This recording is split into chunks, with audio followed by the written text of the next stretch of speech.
Abra sua Bíblia em Lucas capítulo 15. Vamos voltar hoje a Lucas 15.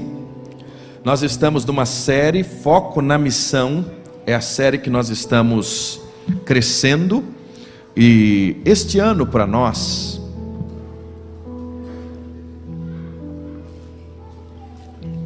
você que nos visita, só para te contextualizar, nós estamos no ano da maturidade. E nós estamos querendo crescer. Mas mais do que crescer em números, mais do que crescer, claro que nós queremos sim abraçar o maior número de pessoas. Mas antes de tudo isso, nós queremos crescer como pessoa em Cristo Jesus. Nós queremos crescer como servos de Deus. Nós queremos crescer como discípulos. Nós queremos crescer como quem ama Jesus. Nós queremos crescer na oração. Nós queremos crescer na nossa luta diária contra o pecado. Sabe por quê, irmãos? Porque não nos adiantaria nada a gente ter um grande movimento, milhares de pessoas, mas que isso na segunda, na terça, na quarta, na quinta-feira não se traduza em famílias restauradas, não se traduza em homens e mulheres que lá no seu trabalho sejam pessoas melhores, sejam homens e mulheres que pai e mãe melhores, que os filhos olhem e falem assim: olha, meu pai não é perfeito, mas eu quero ser parecido com ele. Isso precisa transbordar no nosso dia a dia, porque senão isso não vai passar apenas de arrepios aqui. É gostoso a gente estar no culto, é gostoso a gente celebrar, mas isso precisa transbordar amanhã na nossa casa. Isso precisa transbordar amanhã na universidade. Isso precisa transbordar amanhã no trabalho. E para isso a gente precisa crescer. E aí eu preciso te dizer uma coisa: crescer dói. Você pode repetir comigo? Crescer dói. É a dor do crescimento. E às vezes nós temos dificuldade em crescer. Por quê? Porque a gente até começa animadinho, mas na hora que o nosso supremo pastor, que é Jesus, começa a tirar uns carrapichos da nossa vida, aí a gente dá uma arrefecida. Por quê? Porque começa a doer. Porque Jesus quer mexer no nosso coração, Jesus quer mexer na nossa vida, Jesus quer mexer na nossa história, Jesus quer curar as nossas feridas, curar os nossos traumas. Ele quer entrar naqueles quartinhos escuros da nossa jornada e limpar. Só que às vezes esse processo dói, às vezes esse processo mexe com a gente, aí a gente arrefece. E Satanás faz de tudo, Yuri, para que a gente de fato não cresça, que a gente vive uma vida medíocre, uma vida mediana. Mas em Cristo não, Ele nos chama a crescer. E agora nós estamos crescendo na missão.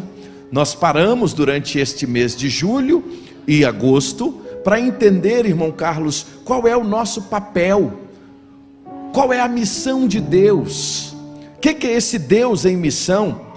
E como igreja, Jesus nos deixou uma tarefa muito clara: vão a todas as nações, preguem o evangelho, façam discípulos, batizando-os em nome do Pai, do Filho e do Espírito Santo, e ensinando a guardar todas as coisas que eu vos tenho ordenado, e eis que estou convosco, irmã Vera, todos os dias, até a consumação dos séculos. Sabemos esse texto de cor, não sabemos?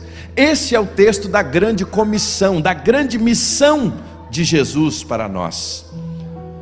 A grande questão é: qual é a nossa missão? A gente começou aqui no primeiro domingo do mês falando sobre o resumo das Escrituras, e o pastor tem insistido nisso. Nós vamos decorar isso. Se você pegar a sua Bíblia e você olhar para a sua Bíblia e você perguntar qual é a história deste livro? A história deste livro, se ela fosse um grande filme, ela poderia se resumir em 4 grandes capítulos. O primeiro deles, qual é, meus irmãos? A criação de Deus. Vamos repetir juntos? A criação. Deus criou o homem à sua imagem, à sua semelhança, criou Adão, criou Eva, e disse a ele: olha, desse jardim aqui vocês podem aproveitar de tudo, fazer de tudo. E primeiro ele criou Adão, e Adão estava lá tristinho, porque ele estava olhando os animais e nenhum deles se parecia com ele. Aí Deus disse: eu vou fazer uma ajudadora para Adão, porque esse Adão está muito sozinho, né? Deixa eu abençoar a vida dele, vou dar um presente para ele. Aí eu vou só abrir um espacinho aqui. Meus irmãos, homens, nossas esposas são presente de Deus nas nossas vidas. Nós estaríamos tão sozinhos, igual Adão, olhando para um lado, olhando para o outro. É assim que a gente fica quando está sem a esposa, já notou? A gente fica assim, sem rumo, sem direção, quando a gente está sem a nossa esposa. Por quê? Porque Deus nos formou um ao outro.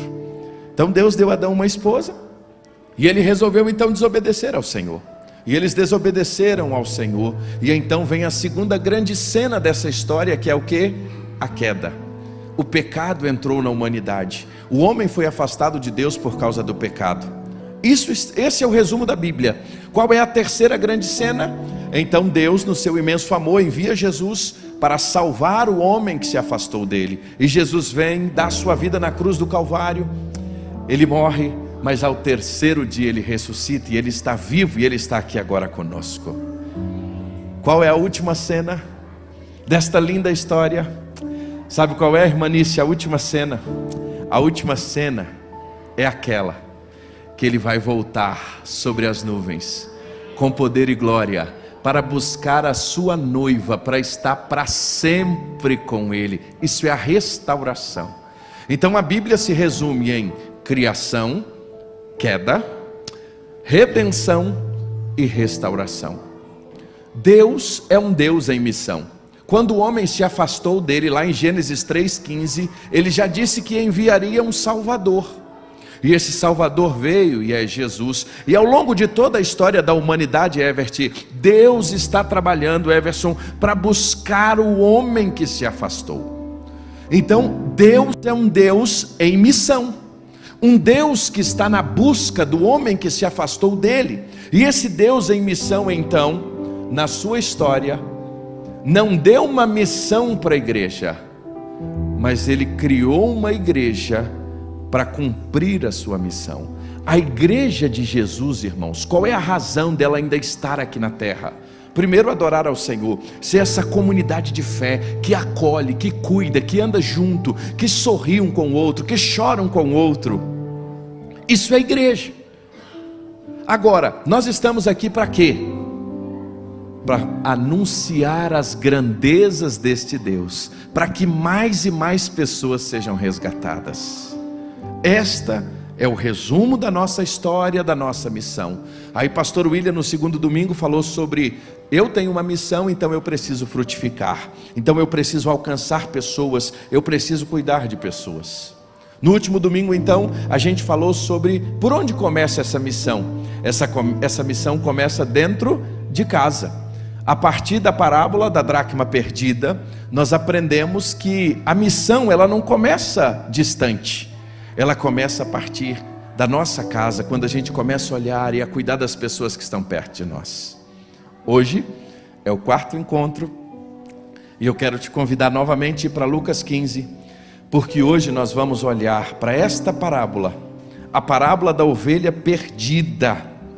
E nesta parábola nós vamos aprender hoje um pouco mais sobre o pastor bondoso, o coração de um pastor. Quando nós olhamos, irmão Tiago, para as três parábolas de Lucas 15, normalmente, irmão Edson, a gente sempre dá ênfase na ovelha que se perdeu, na dracma que foi perdida e no filho que foi para longe de casa. Eu ainda quero um dia editar pelo menos o capítulo 15 de Lucas. E aí eu vou colocar outros títulos, eu acho que eu já estou colocando. Para mim, não é a parábola da ovelha que se perde. Para mim, é a parábola do pastor bondoso. É a parábola da mulher bondosa e a parábola do pai bondoso. A ênfase da história do filho pródigo não é o filho que se perde. A ênfase da história do filho pródigo é o pai que recebe. A ênfase da parábola da dracma perdida não é a moeda, mas aquela mulher que insistentemente vai buscar a dracma que se perdeu. A ênfase da parábola da ovelha perdida não é a ovelha perdida, mas é o coração do pastor bondoso. Se você está com a sua Bíblia aberta, você vai notar aí que o texto diz assim: aproximando-se Jesus, ou aproximava-se de Jesus, todos os publicanos e pecadores para o ouvir. Os fariseus e os escribas então começaram a murmurar dizendo: quem é este que recebe e come com pecadores? Quem é este que come com pecadores? Aí Jesus conta estas 3 histórias. E aí na primeira história onde nós vamos ficar, ele diz assim: que homem dentre vós, tendo 100 ovelhas, perdendo uma delas, não deixa no deserto as 99 e vai após a perdida, até que venha achá-la? E achando-a, põe-a sobre os seus ombros, jubiloso, e chegando a casa, convoca os amigos, os vizinhos, dizendo-lhes: alegrai-vos comigo, porque eu já achei a minha ovelha perdida. Digo-vos que assim haverá alegria no céu por um pecador que se arrepende, mais do que por 99 justos que não necessitam de arrependimento. A parábola da ovelha perdida, irmãos, é talvez uma das parábolas mais escolhidas e contadas naquelas salas ali. Como nós gostamos de ensinar essa parábola para as crianças. Todo ministério infantil sempre vai, vem e volta na parábola da ovelha perdida. Se você foi como eu, criado na igreja, eu tenho certeza que em algum momento já te deram um desenho de ovelha, já te deram algodão e você colou algodão em alguma ovelha.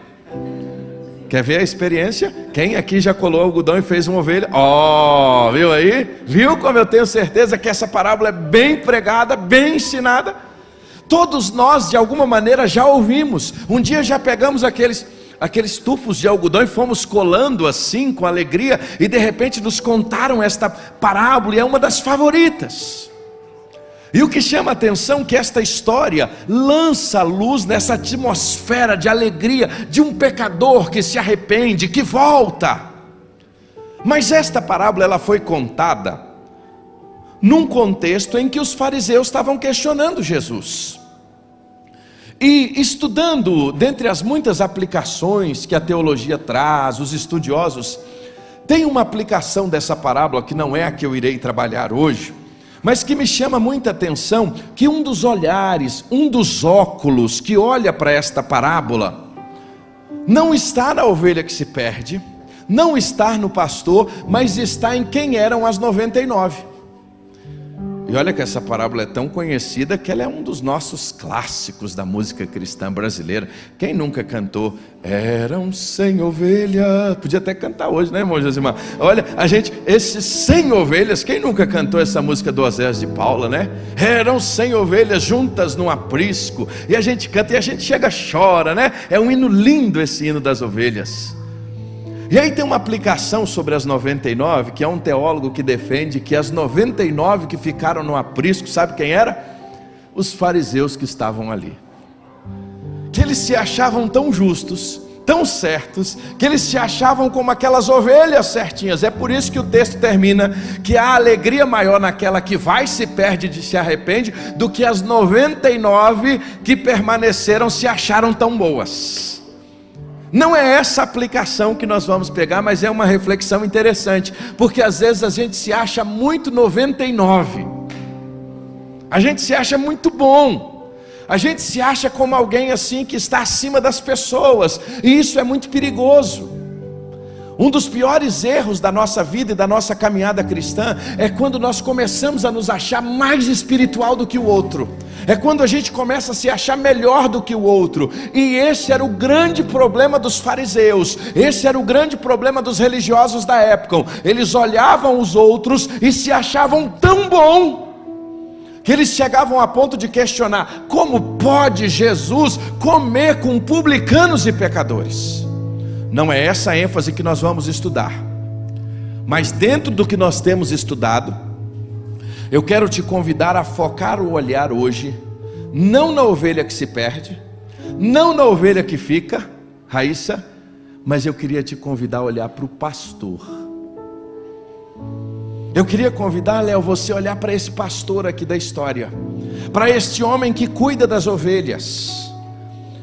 Às vezes nós estamos tão acostumados com o texto bíblico, que a gente já abre o texto bíblico e a gente já tem uma definição para ele antes de ler. É por isso que ao longo dos anos, e principalmente os últimos anos, eu não leio mais na minha leitura devocional com Bíblia de comentários. Porque quando você tem uma Bíblia de comentários, sempre você é tentado a ir olhar para o comentário e não para o texto bíblico. Na sua leitura devocional, leia só o texto. E ao longo dos últimos anos, eu tenho feito isso, praticamente um ano e meio, eu tenho que trocar de Bíblia, que eu vou riscando tanto, que não tem mais jeito, não dá nem mais para ler. E eu vou riscando aquilo que Deus vai falando comigo. E durante esses dias, Deus tem falado comigo muito nesse olhar do pastor. Por quê? Quando nós falamos em foco de missão, nós precisamos olhar para este pastor da parábola, porque nós precisamos aprender com ele algumas verdades. Eu queria que você mais uma vez acompanhasse. Eu vou ler agora o texto numa tradução que eu gosto muito, que é a Nova Tradução da Linguagem de hoje. Se algum de vocês tem 100 ovelhas e perde uma, por acaso não vai procurá-la? Assim deixa o campo as outras 99 e vai procurar a ovelha que se perdeu até achá-la. Quando você a encontra, você faz festa, você fica contente e volta com ela nos ombros. Chegando à sua casa, chama os amigos e vizinhos e diz: alegrem-se comigo, porque eu achei a minha ovelha perdida. Pois eu digo a vocês, também vai haver mais alegria no céu por um pecador que se arrepende dos seus pecados, do que 99 pessoas boas que não precisam de arrependimento. Olha para o pastor agora. Eu quero que você pudesse olhar para este homem. Ovelhas que estão aí, mas eu queria que você olhasse para este pastor desta história. Sabe por quê, irmã Daiane? Nós nunca precisamos tanto na igreja de Jesus, de uma geração de ovelhas com o coração de pastor. Vou repetir isso. Nós estamos carecendo na igreja de Jesus de ovelhas que tenham um coração de pastor. Eu queria que você repetisse assim comigo assim: eu quero ter um coração de pastor. Eu quero ter um coração de pastor. João 10:10 diz que Jesus é o bom pastor. E o bom pastor, o que ele faz? Dá a vida pelas suas ovelhas. Eu sei que falar de pastor, pastoreio, numa época em que ser pastor é algo tão desacreditado, numa geração em que o ministério pastoral tem sido jogado às traças, e muitas vezes por culpa e incoerência de nós os pastores, por não entendermos o nosso lugar e o nosso papel, e aí nós abrimos mão do nosso maior papel, do nosso maior lugar, que é o cuidar do rebanho do Senhor. Nós podemos ser, ao longo da nossa jornada, passar por muitos convites, passarmos por muitas oportunidades, mas irmãos, alguém que tem a vocação pastoral jamais pode trocar a sua vocação por nada, porque, com todo respeito a todas as demais profissões, que são preciosas, são lindas, são extraordinárias, mas, meus irmãos, a vocação pastoral é uma vocação tão nobre, porque ela é um instrumento do Senhor, muitas vezes, para definição de destinos. Ela se estende aqui e ela se estende na eternidade. É por isso que ela é tão séria, que um dia nós, pastores, estaremos diante de Deus prestando contas. É por isso que eu não queria ser pastor. Eu não queria ser pastor. Senhor, eu tenho minha profissão, deixa eu ficar quietinho aqui, está tão bom. Não fostes vós que me escolhestes, mas eu escolhi a vós. E eu entendi isso, o chamado e a vocação pastoral, e por isso que eu nunca me esqueço das palavras do meu tão nobre pastor Masatoshi Sato em dizer: meu filho, isso não é brincadeira. Mas mais do que nunca, nesta geração, nós estamos precisando de uma igreja, de ovelhas que tenham coração pastoral, homens e mulheres no rebanho do Senhor que tenham coração de pastor. E essa parábola da ovelha perdida, ela nos mostra o coração do pastor. Ela nos mostra este pastor da parábola. E é interessante, a gente começa pelo versículo 4 que diz assim: olha o coração dele. Havendo 100 ovelhas, e uma delas se perde, por acaso ele não vai procurá-la? O texto começa nos ensinando a primeira característica do coração de um pastor, Derlei, que nós precisamos na nossa época, no nosso tempo, na nossa vida como igreja. Aqui, este pastor conhecia o seu rebanho. Nós precisamos de uma geração de homens e mulheres que conheçam uns aos outros. Meus irmãos, às vezes nós vivemos aqui como igreja, mas nós não nos conhecemos. Nós estamos numa geração individualista. Nós estamos numa geração em que nós nem sequer mais temos tempo para convidar um ao outro para tomar um café. E aqui o texto começa dizendo que esse pastor tinha o quê? 100 ovelhas. Então ele sabia o número, ele conhecia cada uma delas, porque durante todo o dia eles a levava para alimentar, ele cuidava durante o dia, e no final do dia ele trazia para o aprisco, e ele ia chamando nome a nome, nome a nome. E neste dia, diz a história, que quando ele foi chamando nome a nome, ele chegou na 99, mas a 100ª não veio.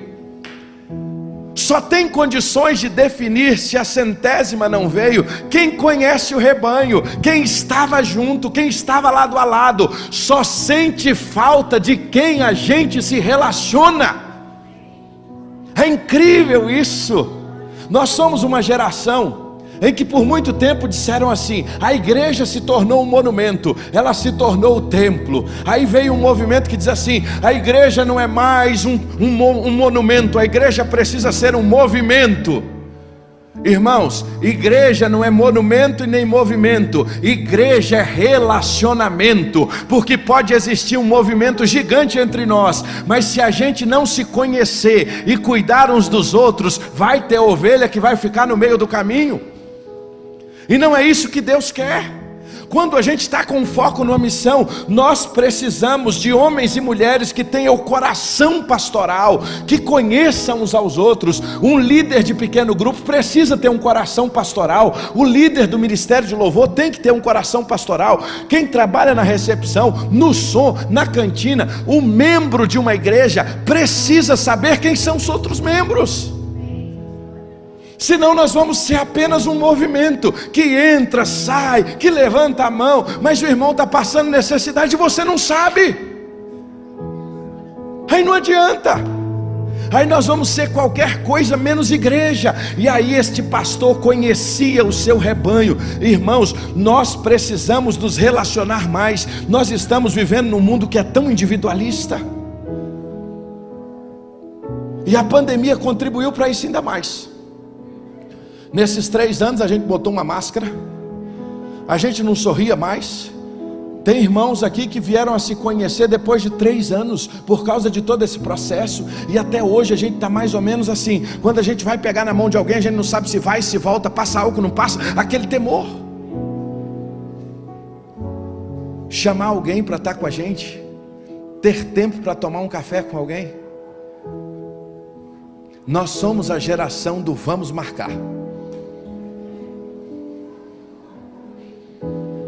Nós somos a geração do vamos. Irmão, vamos tomar um café. Pastor, nós vamos marcar. Nós vamos marcar.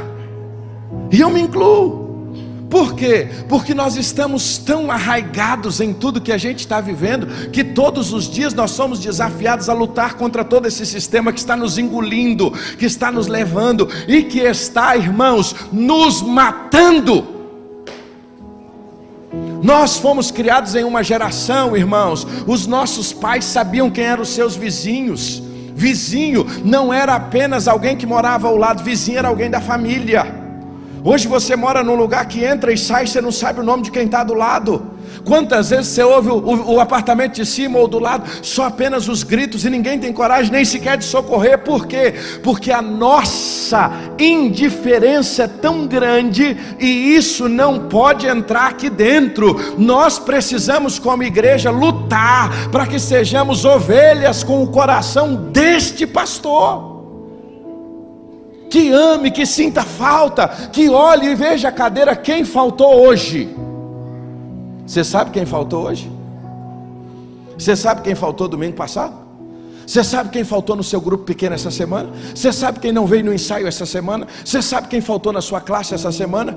Esse pastor aqui, ó, ele sabia quem era a 100ª ovelha. Irmãos, nós não podemos aceitar a falta da 100ª ovelha como se nada tivesse acontecendo. A ovelha pode até escolher não querer voltar, ela pode até escolher não querer vir, mas ela nunca vai poder dizer: ninguém foi atrás de mim. Essa é a questão. Foco na missão é saber que tem ovelha ficando no meio do caminho, e a gente precisa ter um coração pastoral para sentir a falta, para saber quem está faltando e ir atrás. Eu sei que muita gente acha o pastor chato, e algumas pessoas já até me disseram: pastor, não me ligue mais. Aí eu dou um tempinho, eu ligo de novo, dou um refresco e ligo de novo, e vai passar um tempo e eu vou ligar de novo. Sabe por quê, irmãos? Porque eu tenho entendido uma coisa: uma alma vale mais do que o mundo inteiro. Pode até alguém escolher, irmãos, não congregar. Pode até alguém escolher não querer voltar. Pode até alguém querer dizer assim: eu não vou mais. Mas eu vou dizer uma coisa aos irmãos: ninguém vai poder dizer: não falaram comigo. Pode ser uma escolha. E às vezes eu ligo, eu insisto, e eu tenho dito aos líderes de pequenos grupos: ligue, veja quem está faltando. E quando eu peço para você fazer uma coisa, eu não estou te pedindo para você fazer algo que eu não faço. E tem irmãos que sabem. E quantas vezes falta 1, 2 domingos, você pode até não ver, mas eu mando mensagem, eu ligo, vou ligar, vou atrás, porque a sua vida é importante. A sua vida é preciosa. Nós queremos estar com você, nós queremos caminhar com você. Agora, isso significa que a gente é perfeito? Significa que essa igreja é perfeita, que esse pastor é perfeito? Não, nós somos uma comunidade de pessoas imperfeitas, mas ser imperfeito não nos impede de, unidos um monte de imperfeitos, procurar o Senhor, que é o Deus da perfeição. Aqui nós somos todos mendigos em busca de pão, essa é a verdade. Agora a gente precisa lembrar um do outro, e a gente precisa olhar para esse pastor e ver o cuidado dele. Ele conhecia o rebanho. Irmãos, isso me chama a atenção. Nós precisamos de uma igreja, nós como Hope, e esse H aqui, ó, é de hospitalidade. Nós precisamos cuidar, nós não podemos deixar sumir e fazer de conta que não veio. Eu e você precisamos ligar. Manda uma ligação, e não manda só um zap, não, liga. Tenta falar, procura como está, busque saber como está. Irmãos, como pastor, eu quero fazer isso o tempo inteiro e tento fazer, mas é impossível. Quando nós éramos apenas um pequeno grupo lá na Irmã Esté, a gente tentava, a gente fazia, com a graça de Deus. Hoje nós somos em torno de umas 250 pessoas. Por mais que o pastor queira visitar um todo dia, não vai ser o ano inteiro visitando. E eu quero fazer isso. Mas hoje, como pastor, eu estou indo buscar aquelas que muitas vezes alguma circunstância mais desafiadora aconteceu. E hoje nós já somos 4 pastores, mas ainda é pouco. O que nós precisamos entender é que nós somos 250 cuidadores, porque um precisa sentir a dor do outro, um precisa cuidar do outro. Essa responsabilidade é de todos nós. Isso é ser ovelha com o coração de pastor. Eu tenho orado e pedido: Deus, dá à comunidade batista um coração pastoral. Dá ao nosso povo o desejo de sentir a falta daquele que não está do lado. Agora esse pastor faz uma outra coisa. Ele não só sente falta. Olha só que interessante. Ele vai procurar a ovelha perdida. Ele deixa no campo as outras 99 e vai procurar a que se perdeu. Quanto tempo nós estamos investindo em buscar a ovelha que ficou pelo caminho? Ele deixa as 99 e ele busca, ele deixa no campo e vai buscar uma, porque uma tem importância. O grande desafio da nossa época é que Satanás criou uma falácia no nosso coração. E ele criou algumas mentiras no nosso coração acerca disso. Quer ver uma delas? Primeira delas: eu não irei atrás porque ele já ouviu. Meu irmão, visita ele, fala com ele. Não, pastor, ele já ouviu, ele é grande. Você já pensou se você estivesse num deserto e você estivesse com bastante sede, e aí você visse alguém com uma jarra d'água assim, daquela geladinha, igual a que nós estávamos vendendo ontem lá? Aí você fala assim: me dá um copo com água. Aí alguém fala assim para você: não vou te dar não, você já bebeu água. Não, você já bebeu água. Moça, eu estou com sede, eu estou precisando. Não, você já bebeu água. Como você se sentiria? De maneira semelhante, Satanás está nos convencendo e levando o nosso coração a dizer assim: não, ele não precisa. Não, ele já sabe.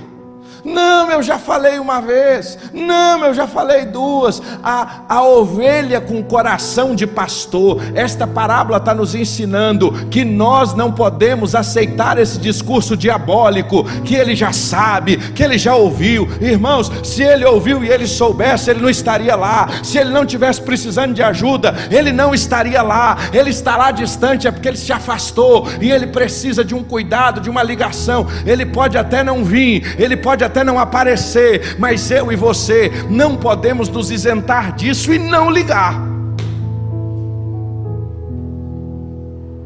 Primeira falácia é essa. Segunda: eu não tenho dom. Deus não me deu o dom para cuidar destas pessoas. Irmãos, isso aqui não é dom não, isso é amor. Se a gente tem amor, a gente vai ligar. Se a gente tem amor, a gente vai atrás. Deus nos deu o ministério da reconciliação. Paulo diz lá em 2 Coríntios que a igreja foi dada o ministério da reconciliação. Nós fomos reconciliados em Cristo, sabe por quê? Para que agora nós fôssemos instrumentos de reconciliação, de buscar gente que se afastou. Mas esta é outra falácia: não, eu não tenho dom. Quer ver outra que o diabo gosta de usar e a gente cai nela? Esse não era dos nossos. E a gente ainda usa até o exemplo de Judas, né? Olha Judas. Judas andou com Jesus. Judas caminhou com Jesus. E ele não era um dos 12. Então esse irmão aí não é dos nossos. Fala isso não, meu irmão. Sabe por quê? Quando você diz assim: esse não é dos nossos, você está fazendo um papel que só o Espírito Santo pode fazer. Só o Espírito Santo pode dizer se alguém é dos nossos ou não é. Quando a gente vira e diz assim: fulano não é um dos nossos, rapaz, muito cuidado com isso, porque isso é julgar. Nós estamos querendo exercer um papel que não é nosso. Se ele é ou não é, e se ele vai prestar contas com o Senhor. O meu papel é só ir atrás. O meu papel é só buscar. E aí tem um outro que é pior ainda nessa geração. Perdemos um, mas ganhamos 10. Irmãos, eu não me alegro em perder um e ganhar 10 não, porque Jesus me chamou para cuidar dos 11. Vou repetir. Eu não me alegro em perder um e ganhar 10 não, porque Jesus me chamou foi para cuidar dos 11. Ele nos chamou como igreja para cuidar dos 11. Nós não vamos ficar felizes porque Deus nos enviou outros e alguns ficou pelo caminho. Não. Nós vamos querer ir atrás, nós vamos querer buscar, nós queremos estar perto, nós queremos conhecer, nós queremos, irmãos, de fato buscar pessoas que estão ficando pelo caminho. Todas as pessoas para nós são preciosas, as pessoas não são produtos descartáveis, irmãos. É por isso que eu tenho insistido em ensinar à igreja o conceito de membresia. Aí tem muita gente que diz assim: eu não quero ser membro da igreja. Ser membro, irmãos, não é apenas um nome passado na assembleia, não é isso não. Ser membro é um compromisso de uma vinculação espiritual com o povo. Ser membro é quando você se vincula ao corpo, e vinculado ao corpo existe uma prestação de contas, de relacionamento. Quando você está vinculado, você está crescendo, você está aprendendo, você tem a quem prestar contas e a quem buscar auxílio. Mas o que acontece nessa geração? Nós somos uma geração que a gente vive de movimento. Hoje eu vou aqui, amanhã eu vou ali, amanhã eu vou acolá, e aí não se vincula a lugar nenhum, e no meio do caminho fica na jornada, porque perdeu a consciência de corpo. Igreja, irmãos, não é só a festa do domingo. Igreja não é só a festa das irmãs, da celebração, não é só a festa dos estados. Não, irmãos, igreja é o que a gente vive todo dia. É quando a gente chora um com o outro, leva a carga um do outro, partilha a vida. Se a gente não lutar por isso aqui na Hope, nós vamos ser qualquer coisa menos igreja. Vai ser um movimento ótimo, uma palavra boa, uma palavra motivadora. Irmãos, eu não sou coach, eu sou pastor. Tem uma geração de coach aí. Tem até os pastores agora que não quer nem ser chamado de pastor, sou coach. Não, irmãos, eu sou pastor e pastor de ovelhas. Deus me chamou para pastorear o rebanho de Deus. Isso é uma missão muito nobre. E como missão nobre, eu, pastor Aguinaldo, pastor William, pastor Josimar e tantos outros que já estão aí na fila, como o irmão Fábio, irmão Carlos e outros mais, que têm uma compreensão de uma vocação pastoral, estão se preparando para isso. Nós queremos juntos com os irmãos avançar, mas nós precisamos entender que a gente precisa cuidar um do outro, procurar um ao outro, ir atrás e não aceitar essas falácias.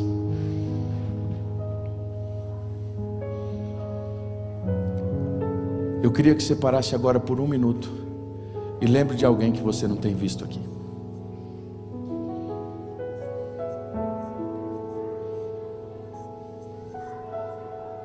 Lembre de alguém que você conhece, que talvez nem era dessa igreja, mas você sabe que está fora. Lembre de alguém que está precisando de uma palavra. Lembra de alguém que está precisando de uma mensagem. Lembra de alguém que está precisando de uma oração. É isso que é ser igreja, irmãos. Igreja, irmãos, não é o dízimo que a gente põe aqui. Igreja não é a oferta que a gente faz. Tudo isso pode fazer parte, mas igreja é corpo. E quando nós, como corpo, perdemos a capacidade de perder um dedo e não sentir falta dele, quem está doente somos nós. Vou repetir isso. Igreja, 1 Coríntios capítulo 12. Quando Paulo vai falar sobre igreja, ele vai dizer que nós somos um corpo. Se alguém fica pelo meio do caminho e nós não temos a capacidade de notar que a gente perdeu uma mão, perdeu um pé, perdeu um dedinho e não sente falta dele, sabe quem está doente? somos nós. Às vezes a gente acha que quem está doente é o outro, mas quem está doente somos nós. Igreja é um lugar de cuidado, igreja é um lugar de zelo. Só que isso é um cuidado mútuo, é família, é comunidade. E é porque a família e a comunidade tem problema, porque a família e a comunidade os meninos brigam de vez em quando. Tem hora que eles saem aqui um truncado com o outro. Lá na sua casa não é assim? Quem tem mais de um filho? Lá não dá briga de vez em quando? Não é assim? E a gente vai, separa, fica uns 3 dias, um mês bicudo com o outro. Irmão, a gente que é casal, né? De vez em quando dá umas trovadas, se não é Jesus para nos ensinar e dizer assim: volta mansa, bichão, calma aí, quieta. A tua relação é dominada pelo Espírito, mas como ser humano, de vez em quando a gente não dá umas bicadas. Quando alguém diz assim: a gente lá em casa não briga, eu falo: rapaz, fala a verdade que você está mentindo. Que toda casa tem desentendimento. A gente pode não. Tem um amigo, ele tem 60 anos de casado, e ele estava, última vez que eu vi ele estava falando sobre casamento. Ele diz assim: irmãos, quero dizer uma coisa para os irmãos, eu tenho 60 anos de casado com a minha esposa, vocês acreditam que nós nunca brigamos? Eu só quis matar ela umas 4 vezes. Porque onde há relacionamento tem divergências. A grande questão é que nós não vivemos na divergência. Por quê? Porque dominados pelo Espírito Santo a gente aprende a perdoar. Dominados pelo Espírito Santo a gente reconhece. Dominados pelo Espírito Santo como corpo. Eu não vou pegar e vou me machucar, porque quando eu machuco meu irmão, eu estou machucando a mim mesmo. Agora, uma hora esses meninos aqui jogando bola, um vai ficar bravo com o outro, irmãos. Isso é normal. Outro dia nós tivemos ali no nosso golzinho dos embaixadores, teve um que ficou bravo. Aí, daqui a pouco, acalmou a situação, voltou a brincar. É gente. O que não pode é ficar pelo caminho. Isso é que não pode. Agora, você está sentindo falta de alguém? O pastor, ele sabia quem era o rebanho. Ovelhas com coração de pastor, sabe quem falta, vai atrás delas. Agora eu termino aqui porque a hora já foi. Eu acho fantástica a reação do pastor. Você viu a reação do pastor quando ele encontra a ovelha? Ele pega um cinto e diz assim: ovelha terrível, mas você, menina, você sumiu. Vou até pegar aqui emprestado essa correia aqui agora. Pronto. O pastor pegou uma chibata e diz assim: volta para casa. Foi assim que ele fez, irmão Valdinei? Ó, pai do filho pródigo. Quando o filho pródigo aponta lá de longe, ele só: é hoje que esse menino vai ver. É assim que o pai do filho pródigo fez?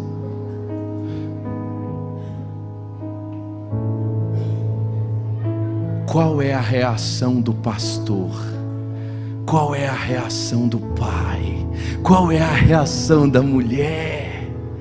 Olha aí o que diz o texto. A Bíblia diz que quando ele encontra, ela fica muito alegre e volta com ela nos ombros. Chegando em casa, chama os amigos, os vizinhos e diz: alegrem-se comigo, porque eu achei a minha ovelha perdida. Ele encontra a ovelha perdida, ele procura, ele vai atrás. Quando ele lá acha, ele não bate, ele não joga na cara, ele não diz: olha, miserável filho, por que você foi embora? Não, ele diz: traz uma roupa nova, bota uma sandália no pé dele, bota um anel no dedo dele. Sabe por quê? Porque ele estava morto e ele reviveu. O pastor se alegra, meus irmãos, quando uma ovelha é encontrada, quando a dracma é encontrada, quando o filho perdido volta para casa. Nas 3 histórias nós temos festa.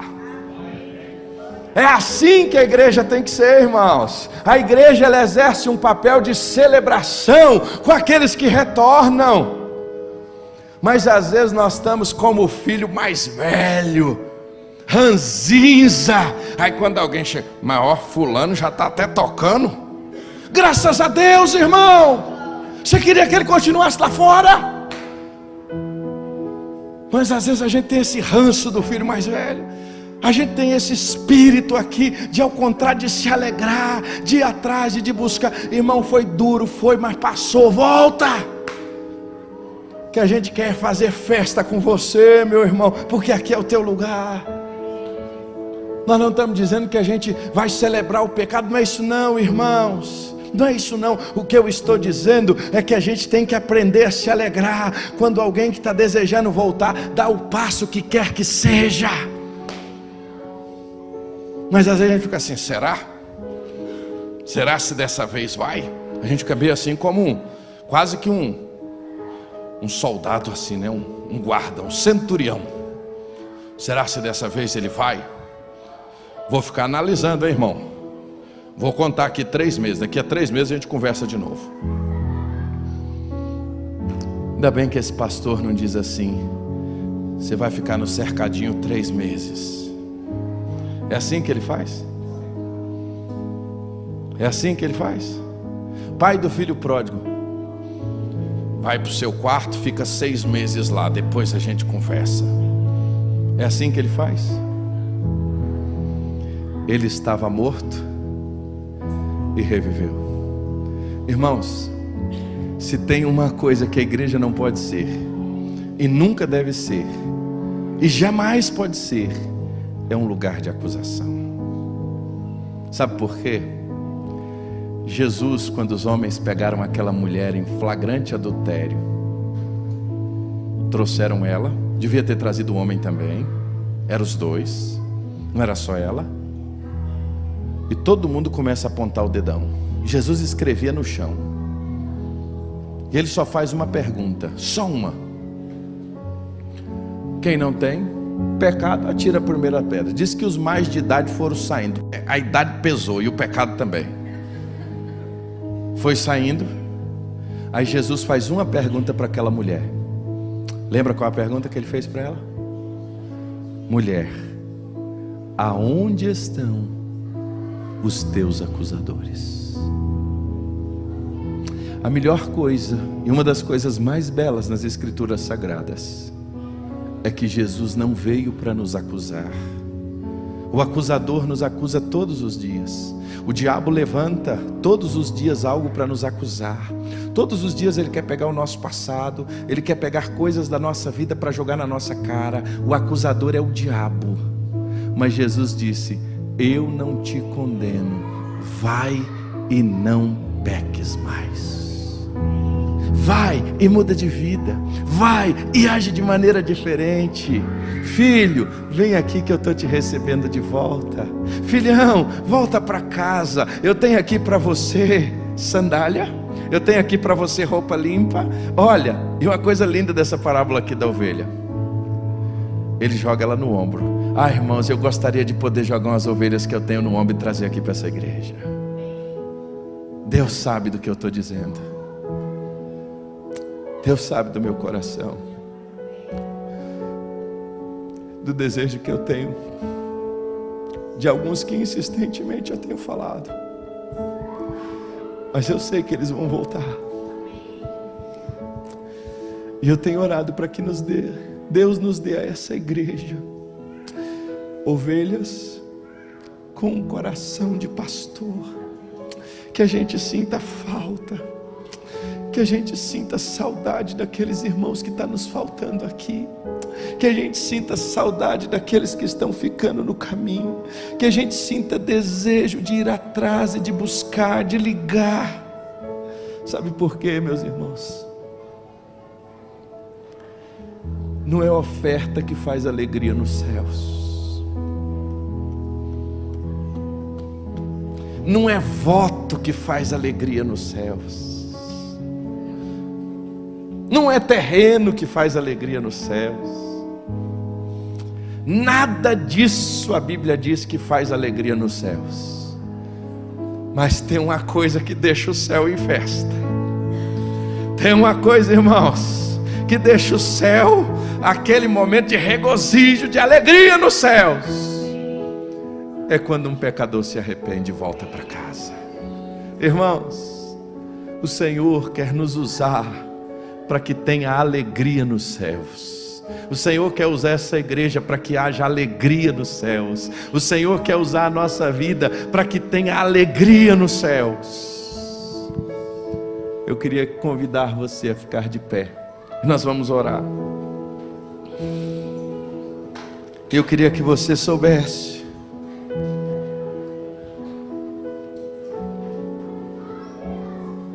Hoje,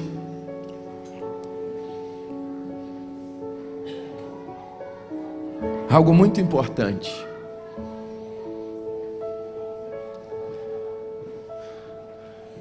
Talvez você veio aqui hoje e você diz assim: pastor, eu estou como esta ovelha. Eu sou esta ovelha. Eu tenho me sentido assim. Mas eu queria falar com você primeiro que está se sentindo esta ovelha.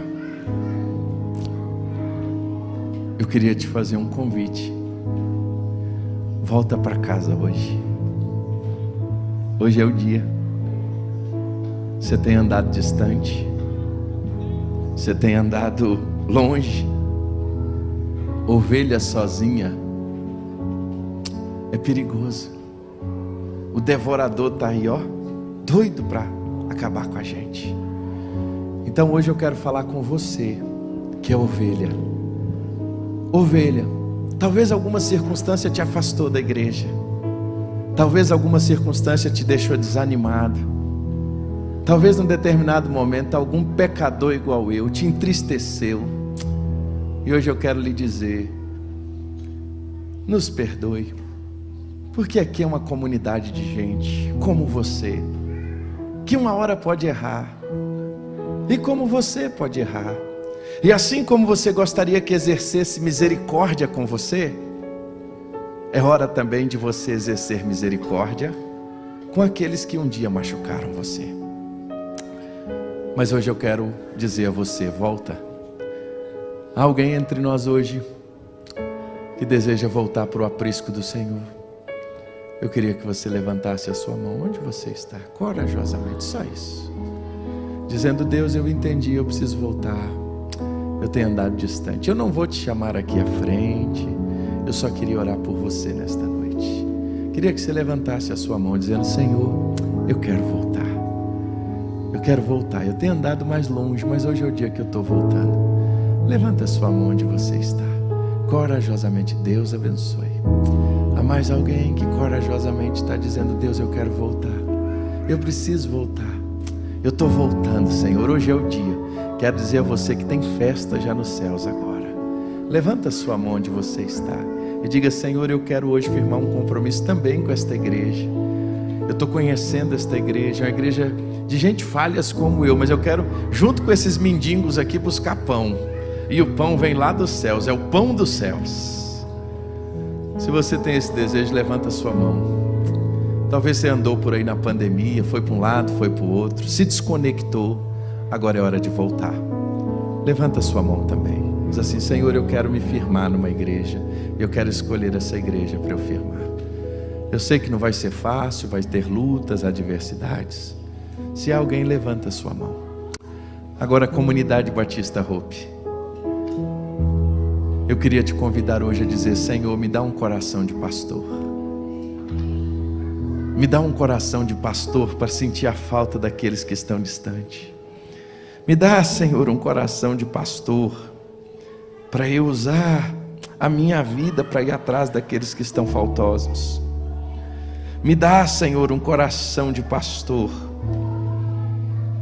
Me dá, Senhor, um coração pastoral. Se você tem esse desejo, líder de pequeno grupo, talvez você está levando o seu pequeno grupo assim, você está lá dirigindo uma reunião. Não, meu irmão, você é um pastor naquele pequeno grupo. Deus te colocou lá para cuidar de pessoas. Ele te deu gente lá. Hoje fala com o Senhor assim: Deus, me dá um coração pastoral lá no meu grupo pequeno. Me dá um coração pastoral lá no meu emprego, para me lembrar daqueles crentes que estão lá, que se afastaram do Evangelho. Me dá um coração pastoral lá na minha escola. Tem tantos colegas na escola que estão longe. Queria que você orasse agora. Fala isso para Jesus. Pai, nós te agradecemos por esta noite. Pai, nós te agradecemos pela tua palavra que é viva e eficaz. a tua palavra que ministra no nosso coração nesta noite, ó Deus. E o Senhor nos dá, ó Deus, através dessa parábola, o exemplo desse pastor. Deus, eu quero te pedir o coração desse pastor na minha vida. Deus, eu quero ter o coração desse pastor aqui, Senhor.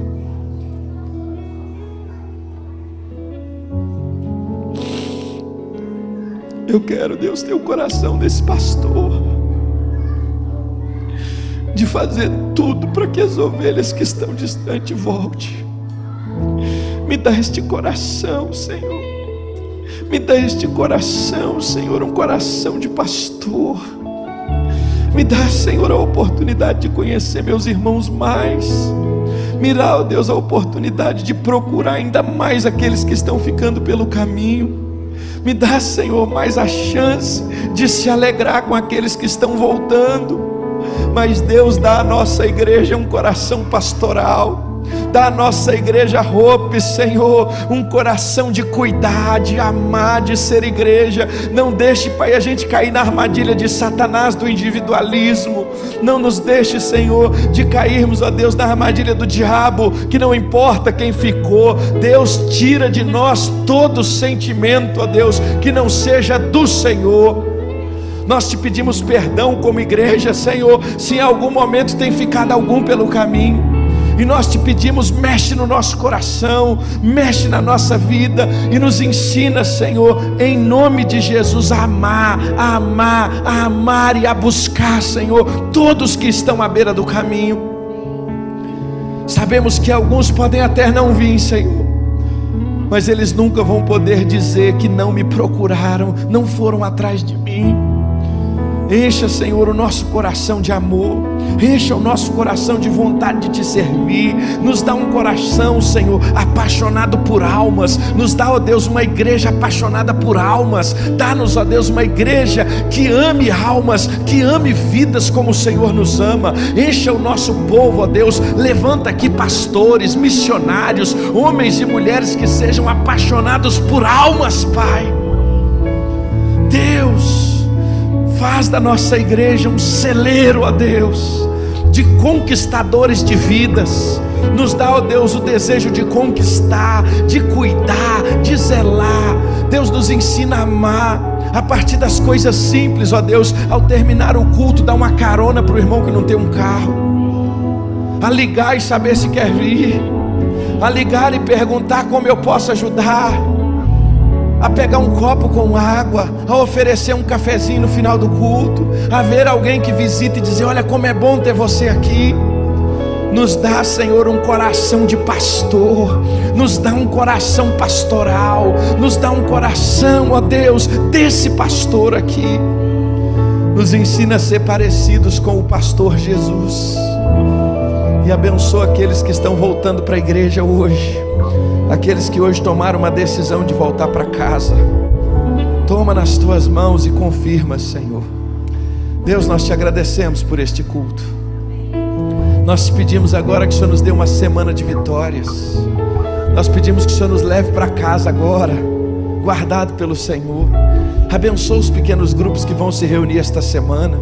Abençoa, Deus, o culto de oração aqui na madrugada, na quarta-feira. Seja, ó Deus, com os irmãos que estão aqui orando, seja com aqueles que não puderam vir hoje. Deus, que o nosso coração possa arder essa semana de ir para o grupo pequeno, levar alguém conosco. Pai, nós oramos pelos nossos alvos de oração. Visita agora aquelas pessoas que nós temos colocado no cartão de oração. Toma cada uma delas, salva, Senhor. Muda Samambaia, muda Ceilândia, muda Taguatinga, muda, Senhor, o Recanto, muda o Riacho, muda Águas Claras, muda Vicente Pires, muda Braslândia, muda Céu Azul, muda Guará. Ó Senhor, muda Brasília, muda o Brasil, Senhor. Visita, Deus, visita a nossa cidade, tira a violência. Deus, é a igreja que tem resposta para essa nação. A resposta para o Brasil não virá de um político, a resposta para o Brasil não virá de uma ideologia, a resposta para o Brasil virá do poder do Evangelho, Senhor. Dá consciência à igreja brasileira disso, Senhor. Visita as demais igrejas de Samambaia, os demais pastores. Ó Deus, as igrejas do Distrito Federal, dê paixão pelas almas, Pai. Deus, quantas vezes nós estamos envolvidos com tanta coisa, fazemos tantas coisas, mas não fazemos aquilo que o Senhor nos manda fazer. Dá-nos amor, Senhor, pelos que perecem. Nos leva agora para casa, Senhor. Dá-nos uma semana de vitórias.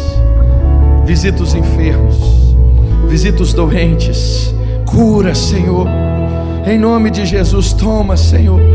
Torna a nossa sensibilidade aguçada, nos dar amor uns pelos outros, porque assim o mundo saberá a quem nós servimos.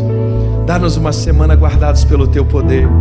Guarda aqueles irmãos em viagem e visita cada um. Nos despede agora, guardados em nome de Jesus. Que o amor de Deus, o nosso Pai, a graça revelada a cada um de nós através do Senhor Jesus, e as doces consolações do Santo Espírito do Senhor, seja com cada um de nós, hoje e para sempre. Amém.